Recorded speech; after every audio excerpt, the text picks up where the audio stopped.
Welcome to Killer Women with your host, bestselling author Danielle Gerard. The Killer Women Vodcast is pleased to be a part of the Authors on the Air Global Radio Network. To learn more about Danielle and her books, visit her at www.daniellegerard.com, and to access all of our vodcasts, go to youtube.com/Authors on the Air. And now, Danielle's next killer woman. Hello, and welcome to Killer Women. I am here today with the fabulous JT Ellison / Joss Walker. And of course, Joss Walker is the fantasy pen name for New York Times bestselling author JT Ellison, where she explores her love of the fantasy genre and extraordinary women discovering their power in the world. With Jayne Thorne, CIA Librarian, Joss has created a lighthearted urban fantasy series perfect for lovers of books, libraries, romance, and of course, magic. Book 1, Tomb of the Queen, is available now. And I finished this last night at midnight, so you'll have to excuse the bags under my eyes. And it was so fabulous, so fun. The characters are wonderful. The depth of the world you created, it's so extraordinary. I have so much. I mean, this is our fabulous thriller writer who has really left her comfort zone, as far as I can tell, and created an equally extraordinary world. So tell us a little bit about this story and what readers can expect from Jayne. So, well, thank you for all of that. It's so good to see you. You too. I love this. Thank you. It is. It's always what everybody around you wants to hear when you say, "Hey, I want to write a series in a completely different genre than I've ever done," and everybody's like, "I don't know that that's such a great idea. Stay in your lane. You know, you've really established yourself as a thriller writer." But this idea would not let me go. I saw a job opening several years, 2016, I think I saw this, a job opening. The CIA was looking for a librarian. And I sent my husband an email immediately. I'm like, "Oh, Jayne Bond, CIA librarian." And he was like, "That's not a bad idea." I'm like, "It's really not a bad idea." So I put together a proposal for a straight thriller series, but lighter, right?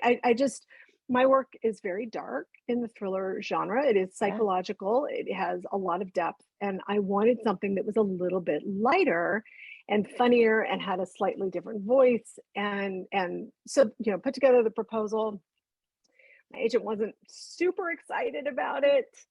We put it on the back burner. It's like, okay, that's, you get used to rejection. The deeper you go into your career, it happens all the time. Yeah. So, he wasn't all that hip for it. And then I had a writer's lunch, and everybody was over, and we were supposed to be working in the morning and then playing, and everybody was playing, and there were two people that were working, and one of them was an author named Alicia Clapique. And she's a fantasy author here in town. And I was watching her, and I'm like, maybe I need a co-writer for this. And maybe it's magic. Maybe this is a magical world. And, it was like an atomic bomb going off. That was it. That was what was missing. So I approached her, and she was very excited. And we did the proposal over. My agent was still not hip for it at all. But, sometimes you got to trust your gut. Yes. And so, we went ahead and wrote it. And, it came together very well. I thought it was a lot of fun. Edited it, did all the things. And in the meanwhile, ended up switching agencies. And my new agent was a little more excited about it. She took it out, and we kept getting the same thing, because this is lighthearted urban fantasy. And it's not lighthearted. I shouldn't say that. It's lighter. Right. It's silly. This is not high literature, right? It's so fabulously written. So don't talk about high literature. It's fabulous. But yes, she's got a funny sense of humor, and she's silly. Yes. She's much more me than anything I've ever written. Mm-hmm. The sarcasm and the quick wit. She's very quick. She's very quick. And we kept getting the same response. This is going to tear it up at the $4.99 price point. I'm like, well, I have a press. I'm going to do it Yeah. myself. I mean, and And it's, why not? Right? exactly. And you knock it out of the park. And the fun thing about it is you can tell, I mean, Jayne, as you said, she's so much you. There's her understanding of the library system, which is hilarious because, of course, all authors are also sort of Dewey Decimal nerds at one level or Absolutely. another. Yeah, she's And then making Dewey Decimal jokes. It's like, she's hello, making Lena. Dewey Decimal jokes. Yeah. And also, your love of fantasy comes so through because there's references everywhere, and her jokes are, Tolkien and Harry Potter. And I mean, it's so fabulous. And yet, despite all of that, you have created a world that is 100% original, which I think is a really huge task. So that's, and I think lighthearted isn't quite right, because this is a very serious book, and there are there's some deaths in there that are very hard for Jayne and the read. I mean, there are people we lose that we're like, oh my God, that person's not coming back. So but there is, like you said, there's a lot of hope in it, and there's a little bit of love in it, and so but it's so fabulous. Okay, so we heard a little bit about how you first imagined Jayne, and of course the librarian thing. I love that was an actual job description. I'm surprised you weren't like, oh my God, wait a minute, do I want this job? Oh yeah, I mean, I haven't had a real job since like '97, so know, there was no way I was real job. But yeah, my God, how fun would that be? So fun. And that's, that is truly, this is a book about terrorism. Yeah. It's the kingdom is the organization who she's going up against, and they want to shut off the grids. They want to take us back to the beginnings, right? They want to go back to the natural world. The world that we are in this book does not have a lot of magic. Magic has been throttled into this green river of stars called the torrent, and only a very, very few very, very few magicians can actually access it. Right. The CIA has a torrent control organization, right? So they've got their own little organization within this, the TCO. Right. And Jayne she works at the Vanderbilt archives in Vanderbilt University here in Nashville. And she's, just doing her job, and touches what ends up being a grimoire. And it's kind of the thunderclap that's heard around the world. And now she gets on everybody's radar, right? She never knew she had magic. She has no idea that she's got this in her. And that's so much fun to me, this whole discovery of a woman who has power that she's not aware of. Yeah. Right. It's a theme that comes through all of my work, whether it's fantasy or thriller. And how you harness that power, and how you lean into it and become the leader that you're meant to be. And that's I got shivers. I love it. Yeah. That's important to me. That is the theme of all of my work, is this you're not supposed to be doing this, and yet you have to. Right.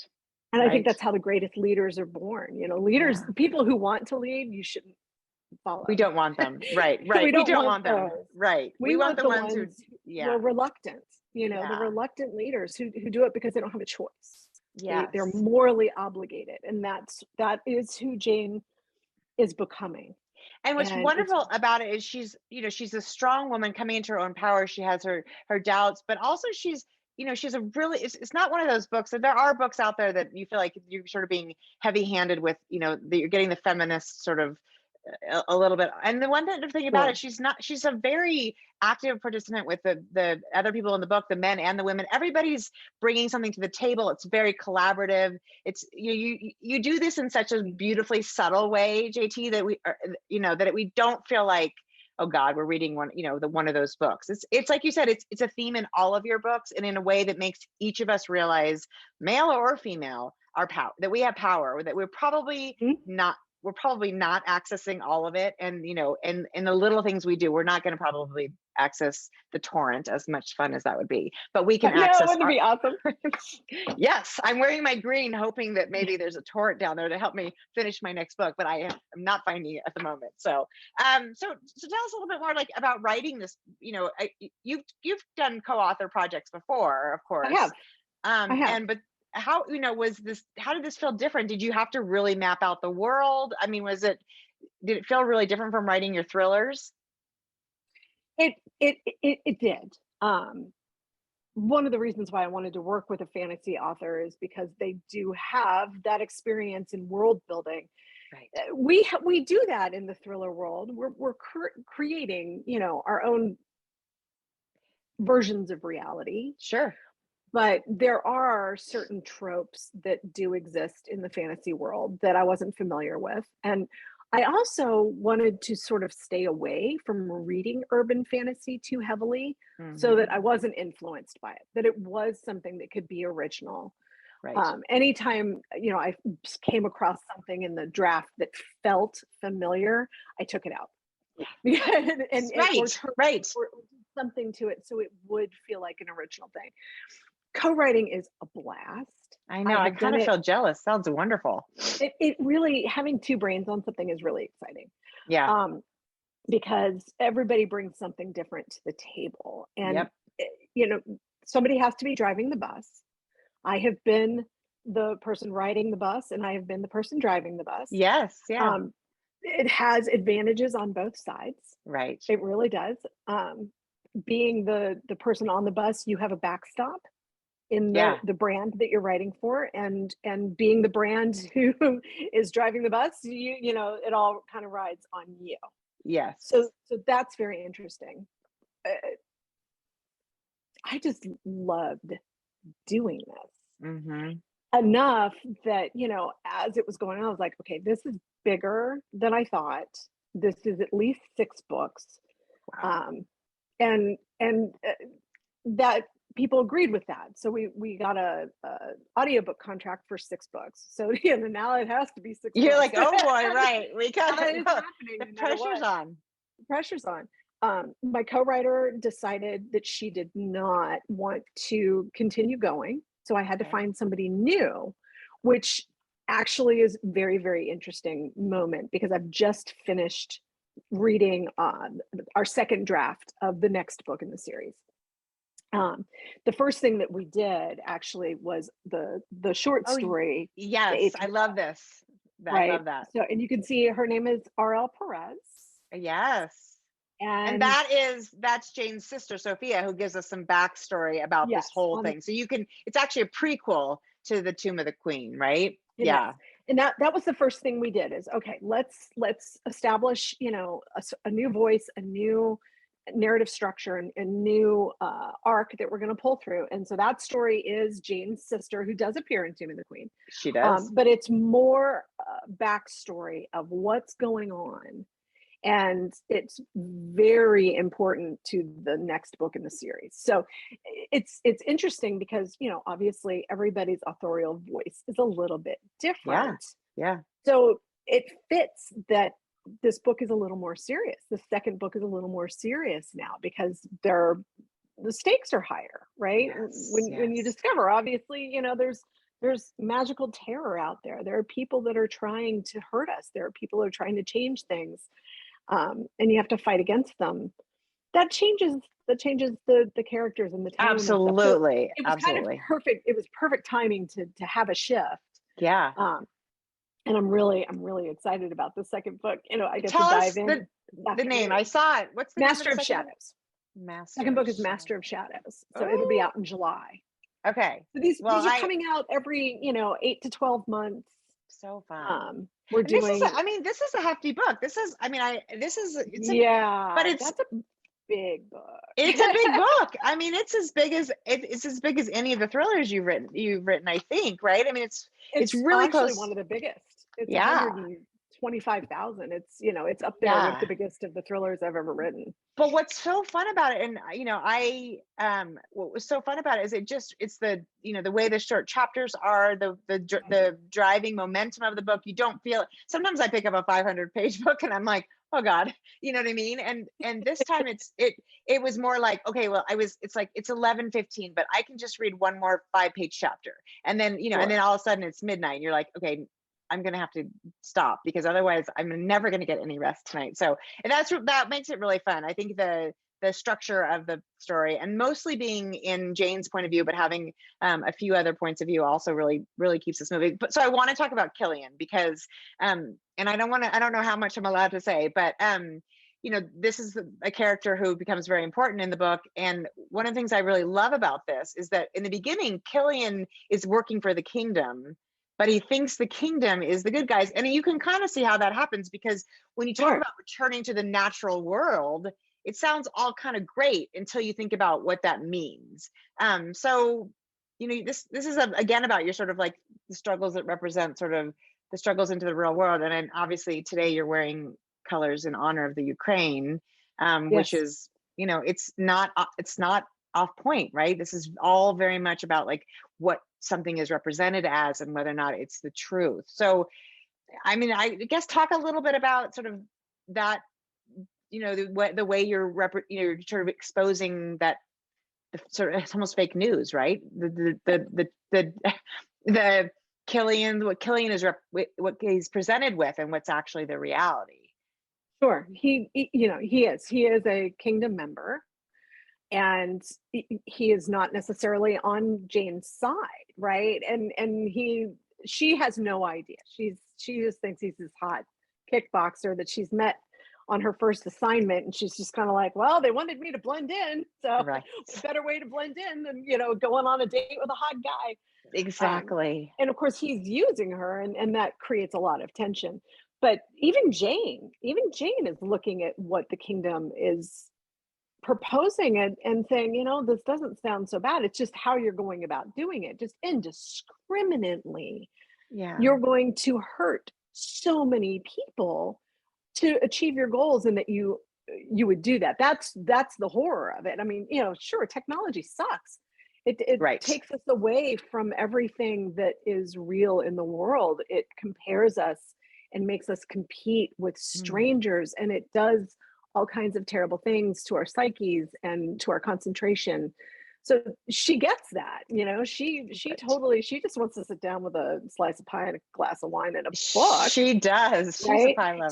So she gets that part of it, but they're going to shut down the grids and blow everything up. And a lot of people are going to get hurt in the process. And of course, Killian's starting to realize, oh, hey, these aren't the good guys that I thought they were. Right. Plus she's just starting, she's being trained, right? The CIA, she's been recruited by the CIA. She's being trained. She's learning how to use her magic. He's watching all of this and realizing, wait a second, she's on the right side of this. These guys are not on the right side of this. So it's a lovely amount of tension, and it gives, a nice little romantic element. This is not, this is not a paranormal romance. Obviously the romance is a much bigger through line for the story. Urban fantasy, there can be a romance, but it is secondary to the storyline. Yes. And it's secondary to the storyline. It's a little bit of a release for her. Although he becomes quite important, which becomes quite important. And he'll be in the next book. He will be in the next book. I mean, he's certainly going to be a part of her life. We'll just have to see in what form. Yes. So without giving us too much, not giving anything away, if you can, about this book, of course, because readers will love discovering it for themselves. Can you give us a tiny taste of what's happening in Master of Shadows? They're or does it mess us up? So Master of Shadows picks up right at the very, very end of this book. Yes. Jayne is sent on an assignment that is putting her on the radar of another terror organization. Oh my gosh. That she is not aware of. You got to remember, this is a new to this, rookie field officer. Right. who has suddenly come into a vast amount of magic that she has no idea how to control. Right. And nobody around her really knows how to control it either. Right. So everybody's kind of stumbling forward together, and what has happened at the end of this book, she has to go and deal with immediately. Yeah, as she Right. says, there's a there's an imbalance in the force. She It's so fun. Yes. Well, you know, I mean, I can't wait. So, but obviously we're also, I mean, sounds like this, I mean, I know you're incredibly productive, but this sounds like it could be a full-time job. So we're also obviously really big fans of JT and your thriller books. So, I mean, please tell us there's another JT Ellison book in the works, and I know there is, so I'm kind of cheating. you know there is. So tell us Yes. about that. I turned in the final revision on Saturday, so it's only been a few days. It's just been turned in. Congratulations. It comes out the end of February of 23. We have not announced the title yet, but it is a big standalone. It's a little bit of a departure for me. It's a Okay. bigger, higher concept, upmarket kind of psychological thriller that I'm really excited about and a little nervous about, and it's going to be a big book. I hope. I'm really excited about it, and I'm also 70,000 words and almost done with a Taylor novel, Taylor Jackson. Okay, Yes, yeah. So Taylor we're gonna Jackson see. #9. My gosh, you are a Yeah, busy woman. my publisher. I turned the standalone in July. I had a terrible Yes. accident last summer and fell and tore all the ligaments in my ankle. And so I had a lot of very enforced sofa time laying around in a cast for Yeah, 4 months. I remember that. So yeah, it was really bad. So I got a lot of work done. I mean, I had nothing Yes. else to do. So Right. I did a lot of planning with the pandemic and how the supply chains and everything were going on. Yeah. And this new book is going to be a hardcover release for me, the new standalone. So they just put it into a different timeline, and so that Yeah. gave me almost 18 months of lead time before that book came out to get some stuff in the pipeline. Which And is so I awesome. yeah, sometimes you really need to do that, right? It's Yeah. really important to fill that pipeline. And I've written a couple short stories, and just I'm hitting a creative renaissance right now, and I Yes. think working in the fantasy realm has kind of unlocked something for I me can that has imagine. Yeah, I can imagine. You're in it's the just torrent. You're I'm accessing the in torrent. right. I'm accessing the creative torrent, right? I love In it. many ways. And Yeah. I thought I was going to toss off the Taylor book and all of this, but it did not happen like that. I thought it was like a Yes. 2-3 month quick little novella, and now it's actually a full-length novel. And actually yesterday I realized, the reason I can't get past this point in the story is because it's the end of the book, and everything that happens past this is the next book. Oh my Uh-oh. gosh. So suddenly Yes. Taylor #10 is happening, and I've got the proposal for the next standalone that's happening, and things are just kind of cooking right now. It's And so thank God great. for that, because it's feast or famine with It creativity. is Sometimes you I have these know. moments, and sometimes there are lulls. So I know. I think I'm in a lull, but it's so, I remember that feeling. I mean, I'll get there again, of course, because I think that's also, it's cyclical. And I think you have to respect when your brain is like, girlfriend, you're tired, take a break, yeah, life gets in the you way, really like you do. said. But when it is on, it is on. And I love that you have, I mean, yes, you had 18 months, but you didn't, you spent 18 months, you've got a whole nother series going and a book for another series. And I love that because, we're JT fans, through and through. And now we're Joss fans. And I love Joss too, because I feel like that's a nickname somewhere. I've seen you use Joss on something. So I was like, oh, I love that, I'm like, that is not out of the blue that you're using that name. So that's fantastic. And Joss Walker is got a really great ring to it. Is Walker from something too? Is that a That was family name? actually my original co-writer's maiden name. So Okay. we were doing it together, right? The Right. pen name was meant to be us as a pen name. And when she decided to leave, I was like, well, you know what? I love the pen name. I'm going to just keep it, and that's going to be mine. And then I will just give Rachel her credit. Yes. My new co-writer, I'll just give her credit as, and RL Perez, and, Right. it works. It works. It just works. Everything happens for a reason. Yes. And it's got a really nice ring to it. And I'm glad you found somebody. I can understand how these, relationships sort of ebb and flow. So the fact that you found somebody else to work with you, I think that's wonderful. We'd be all really sad to hear that this was, that there wasn't going to be another one. So the fact that you've already planned 6. And I know that somewhere in the very back of your mind, you're like, what's going on with 7? I'm sure. So, or is there another, Well, actually, she's coming. We've never met in person. So she's actually coming up in 2 weeks, and we are going to plot the 3rd book and plot out a couple of the short stories there's a side series, a mini series inside of the series that we're going to be writing as well that has 8 stories in it. I know it's just kind of, how this is shaking out, yeah, the mini series will end up being a book. Once all of those stories are told, I'll spoil it when Master Shadows comes out, let's come back. We'll talk about it a little bit more. Okay. People will have time to have read this a little bit. Right.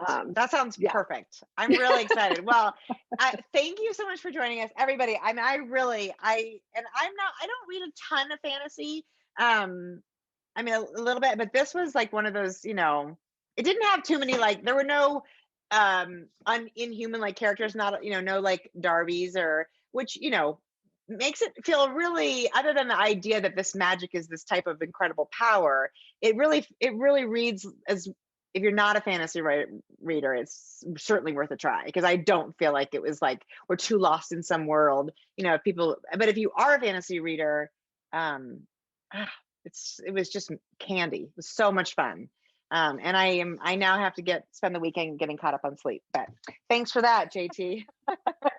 That is the best compliment you can ever get. I know, isn't it? You kept me wonderful. Up past my bedtime. That's right. Well, thank you so much for joining us. And this has been an episode of Killer Women with Joss Walker / JT Ellison. JT, real quickly, just tell us where on social media is the best place to find you to learn more about what you're doing next. Obviously my website, jtellison.com, and sign up for my newsletter, because I send a monthly newsletter and I give stuff away and all that good stuff. Yes. I'm on Instagram and Twitter as Thriller Chick, and I've got a Facebook page. It's Lent has started, so I'm on my social media sabbatical. Outside of obviously what's happening with the war in Ukraine. Yeah. So it is, it's just one of those weird moments in time, but I will be back obviously after Lent, and very engaged, but the newsletter goes out no matter what. Yes. And your website's there, and your books are everywhere, and people can find you long enough to get them through Easter. So I think we'll all survive and enjoy it. That's a really smart move. And thank you for supporting the Ukraine. So it was wonderful to have you today. Always such a pleasure. I miss seeing you in person, and soon, one day soon. So, and that's it for us. This Killer Women is a part of the Authors on the Air Global Network, and thank you for joining us. Bye.